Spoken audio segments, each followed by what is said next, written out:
If there were ever an actor whose persona is difficult to pin down, Raul Julia, you have essayed such a wide range, from comedy and thriller in Gumball Rally, which I have seen. It's a great little picture, I love it, to the kind of black comedy of compromising positions. And now, in The Morning After, you're a very unsettling kind of character. And I'm wondering where in all of that range you're most comfortable as an actor, or are they all one and the same to you in terms of challenge? Yeah, they're all in one and the same in terms of challenge. Yeah, there's really no preference or no. I mean, it's just a challenge, and that's it. I have no other. Is it to say, however, that somewhere in that range there's a kind of role that you do prefer and especially enjoy when it comes your way? No, the role that I prefer is the challenging role, whether it's comedy or dark comedy or mystery. It really doesn't matter to me. What appeals to me when I read a script is that it's a challenging role, that it excites me when I read it, and that I see new possibilities. Mm-hmm. There are a lot of us that agree that in Kiss of the Spider Woman, it is you that should have walked off with the Oscar. All respects to William Hurt. In your role, you had a lot more to do and a lot farther to travel. And was there ever any moment when you felt stung maybe by a lack of comparative recognition on that picture? Yeah, for about 5 minutes. I don't do the work for the award, and the awards are very nice, and they're there for a purpose, which is they're good to acknowledge. It's an opportunity to thank people, to acknowledge people for their work, and it's a celebration of the industry, and it's good publicity. When you're doing the work, you're not thinking about that. You're thinking about the work, and believe me, that's enough to think about. So there is a disappointment if you start thinking in the level of awards. Then it would be nice to have gotten an award, but it's not the thing that one is here for. And well, so far, I jumped 5 feet from my chair when Bill got it. It was a totally spontaneous reaction when they called his name.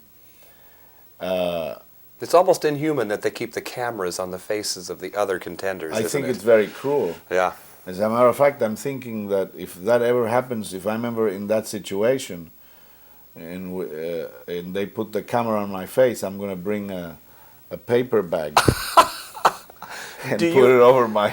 Do you ever so have that people, it's like a voyeurism of people looking at your face to see your reaction as you're being called your nomination, you're being nominated, and let's see if you're nervous. Let's see what his reaction is. Let's see what his reaction is when he loses. It's so cruel, and it's not. I don't like it. So I'm going to bring maybe a Mickey Mouse mask, or a Donald Duck something. So that when they put the camera on me, they won't see my face at all. It's an interesting situation. I take it you have no say in keeping that cameraman away. I mean, you have no you have no control over that. I mean, they're there. That's an idea. I never thought about that.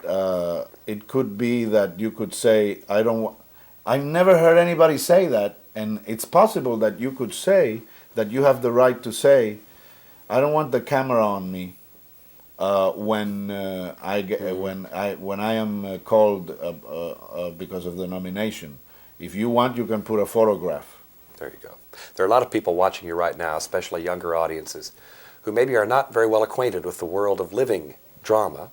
That's remained very close to you.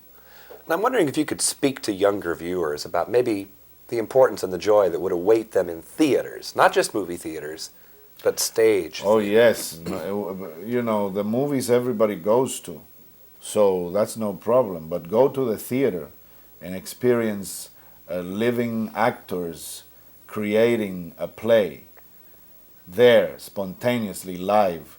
It's like no other experience in the world. Definitely, it's something that you are missing in life if you don't go to the live theater and see a live performance and you know, share with the rest of the audience that live experience. It's And as an actor, you need them to be out there because you can see an audience, can't you? Even on a proscenium stage, you can still see an audience out there. But on a thrust, you certainly are aware of them. Well, you're You can always feed aware. off of that. Yeah, you're always aware of the audience, and the audience is a great inspiration to the actor.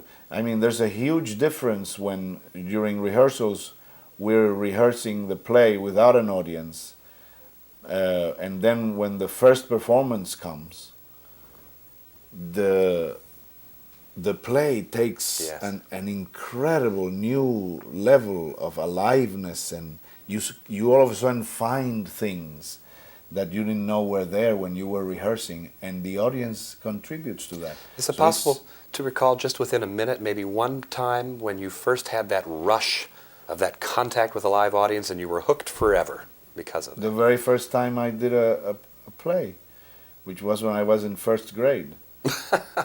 Really? Yeah, that was it. I was playing the devil in a school play, and I jumped on the stage, and something happened. Like, it was like I went beyond myself. I was no longer my old little 5-year-old self. I went beyond myself. We forget that little children can experience things like that. Much. I think much more than adults. We lose that in the process of growing up, and it's something that it'd be nice to keep or go back to. Raul Julia, we have to go see you not only on stage, but on screen for The Morning After. And I'm with Raul in New York City. For KCTV5, I'm John Tibbetts.